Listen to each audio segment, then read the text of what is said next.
Basta ang guest na in-expect namin, ang nakabook namin is 100 packs. Kaya po, may depression po yung bata. Nagkakaroon na po ng depression, mental health na po yung bata dun sa mga past ninyo. Na, di ba nga, may kasabihan nga ako ngayon.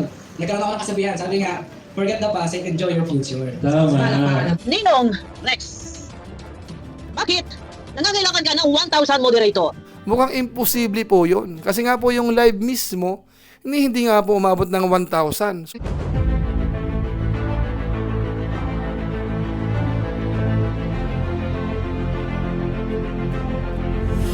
Ayun, shoutout guys, muli po, welcome to my YouTube channel.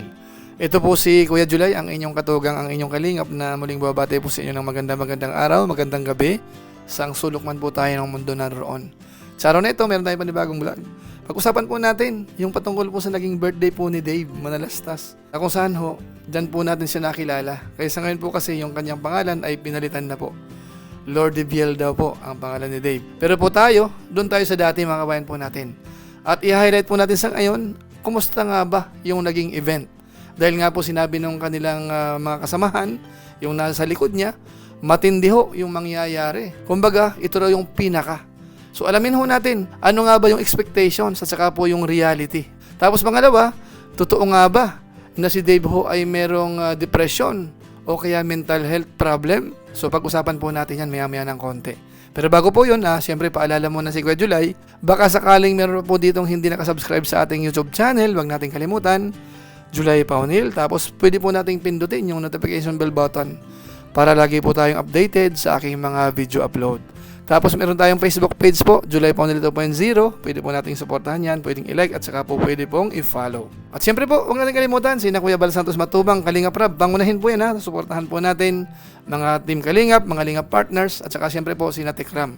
So maraming salamat po sa inyong lahat. Ngayon tuloy na po tayo, pag-usapan na po natin yung naging birthday po ni Dave, o kaya si Dave Manalastas, nakilala po natin, na inalagaan po ni Tekram. At maraming birthday po ang dumaan. Napanood po natin, talagang bonggang-bongga po yan. Galanting-galante, maraming sponsors. May pagkakataon po dyan, 23 cakes, isang event lang po yan. Isang birthday celebration. Pero alam niyo po ba, yung birthday po ni Dave, yung celebration po ngayong taon, 2025, ay matindi po yung ating inaasahan. Kaya nga po sabi ko, pag-usapan natin yung expectation at saka po yung reality. So punta po muna tayo doon po sa expectation. Dahil ito po, sinusubaybayan natin at saka parang excited din po tayo. Bagamat nakakalungkot dahil nga po wala na si Dave dito sa piling ni Tekram. Pero syempre ho, kahit pa paano, yan po ay sinuportahan po natin, sinubaybayan.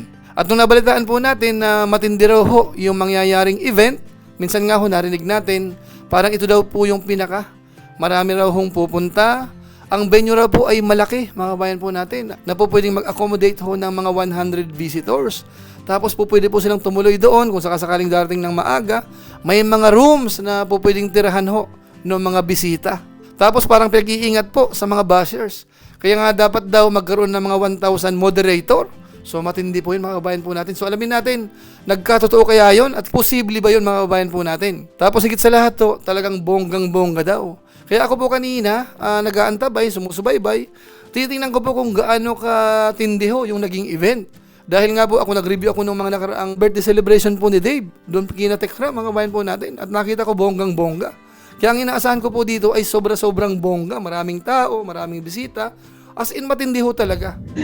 Actually guys, yung venue 50,000 yun, pero super baba ang binigay sa amin ni Vice Mayor. Kaya shoutout po yung Vice Mayor, maraming salamat po sa pagmamahal, siyempre. Ayan, grabe lang yung discount, halos kalahati. Halos kalahati yung discount, grabe, ilang aircon yun.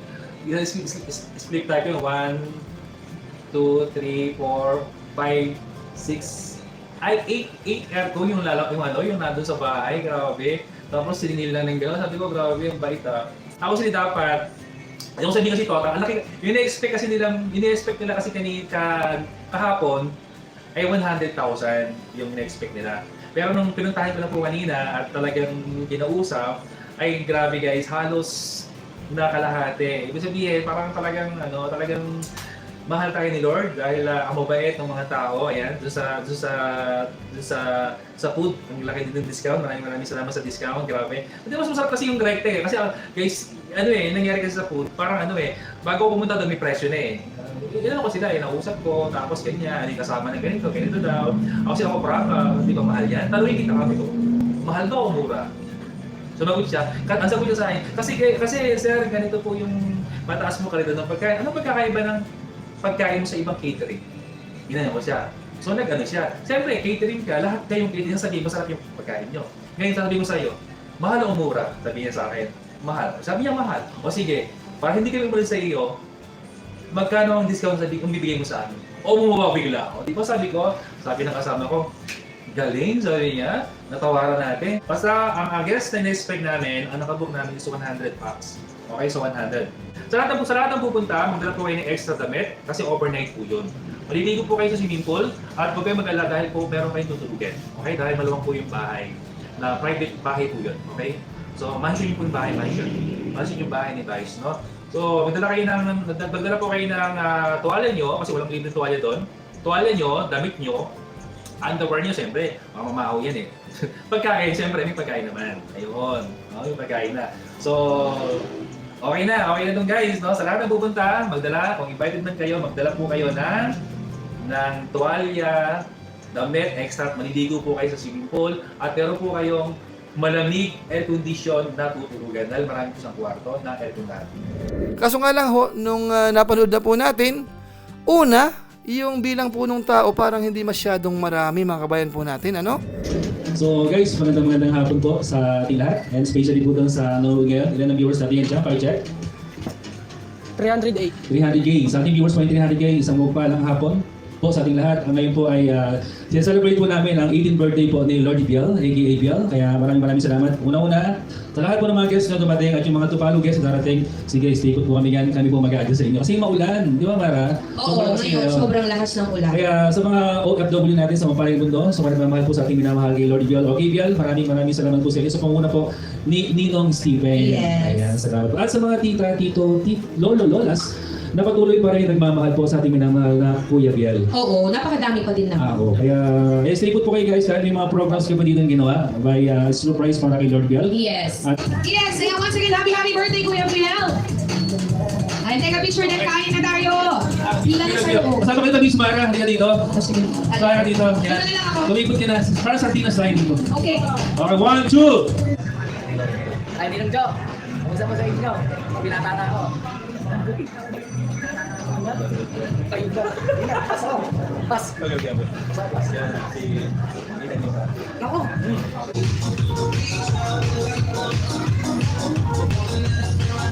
So yung parang inaasahan ho na 100 man lang na bisita, ay sa tingin ko baka hindi umabot ng kalahati or baka wala pa po sa 1/3 base po doon sa nahagip ng camera na pinapanood po natin. Bagamat siyempre po yan naman ay wala namang problema. Kaso nga lang ho, ang sa akin lang kasi yung parang narinig natin nung una, yung parang mga parinig sa atin, sa mga viewers, parang iba ho ang dating. Ano po? Tapos pangalawa, yung patungkol naman po sa 1,000 moderator. Mamaya, kung kailangan natin ng 1,000 moderator para tomorrow, para sa birthday ni JJ Day. Kailangan lang ang ating pong para maging motor ng jacket yan. Mag-message po sila sa messenger natin, ikilalanin po natin kung sila po yung talaga fanatic na talagang supporter po ni Lord Biel. Ninong, next. Bakit? Nangangailangan ka ng 1,000 moderator para sa live na ito ay doon. Para sa live na doon ay maabangan yung update patungkol sa birthday ni Dave, nangangailangan ng 1,000 moderator. Para daw sa mga papasok na bashi. Takot ka na ulanin ng samot-saring ibabato na ito ay mga salitang maanghag na hindi ninyo magugustuhan. Ano ba ang gusto mo? Purong papuri? Yung i-comment ng viewers sa live mo? Ha? Expected mo na sana yan. Una-una, kapag tayo nakakagawa ng isang pagkakamali, kasi hindi natin masasabing tama lahat ang iyong ginawa na nakuha ninyo si Dave at ikaw ang nag-update kay Dave.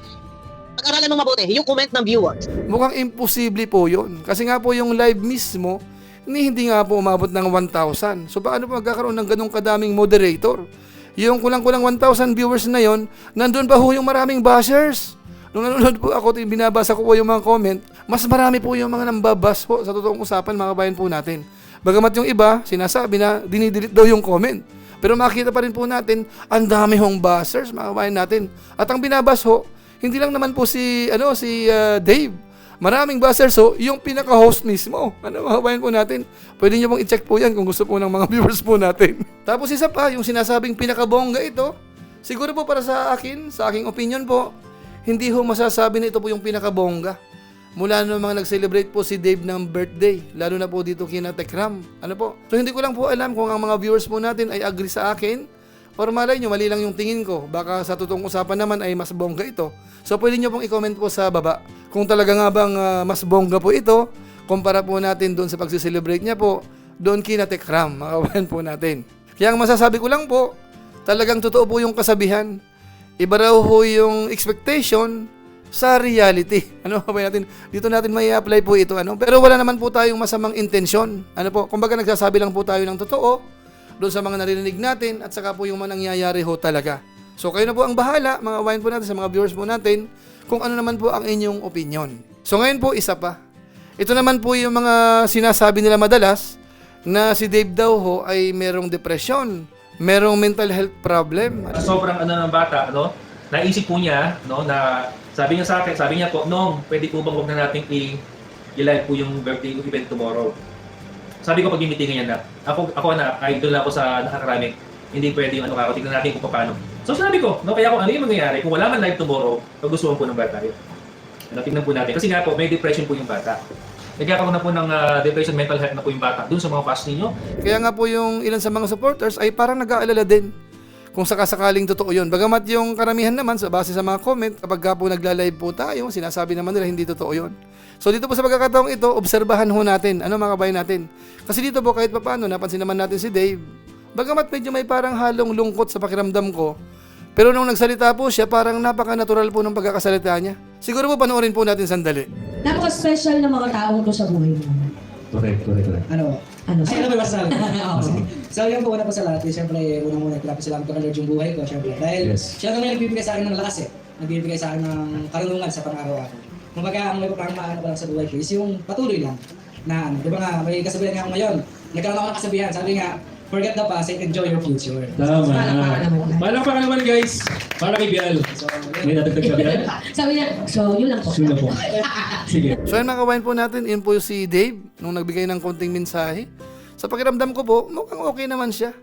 Parang mahirap isipin na merong depression ito, o kaya may pinagdadaanan, o kaya merong mental health problem. Parang sa obserbasyon ko po, parang normal naman po siya. Ano po, sana hindi po ako nagkakamali, ano? Pwede niyo pong i-comment po sa baba kung mali po ang aking pakiramdam. Lalo na't baka meron naman pong medical certificate yan nagpapatunay, ay talagang wala tayong magagawa mga kabayan po natin. Pero sa obserbasyon ko po, mukhang okay naman po siya mga kabayan po natin. Ngayon kung sakasakaling ang may problema, yung nakapaligid sa kanya, ay wala tayong pakialam doon mga kabayan po natin. Ano po? Tapos yung isa pa po, yung patungkol po kung magla-live nga ba or hindi. So tama po yung mga hinala ho natin o kaya pakiramdam natin, kutob natin. Kanina po sa ating live stream, tinanong ko po kayo kung totoo nga bang hindi magla-live. Kahit binanggit ho ni Ninong na maliit po yung percentage na magla-live.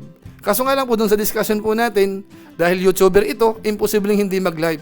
Kaya yun nga po, nag-live nga po si Ninong R. Pero gaya po ng dati, wala ho tayong pakialam kung mag-live po siya.